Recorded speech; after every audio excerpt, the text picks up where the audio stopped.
In this video, I'm going to show you how you can download and install the eFootball game for free. So let's get started right away.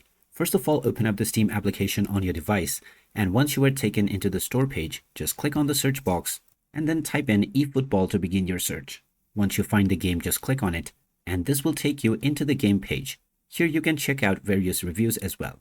Now, if you scroll down, you can find the Add to Library button or the Play Game button. You can click on either one of these, which will add the game to your library. When you click on the Play or the Install button, you will be asked to choose your install location. Just choose your location and click on the Install button, and this will now begin the download and installation of the game. Just wait until the process is completed, and once it is done, you can start enjoying the eFootball game on your PC absolutely for free.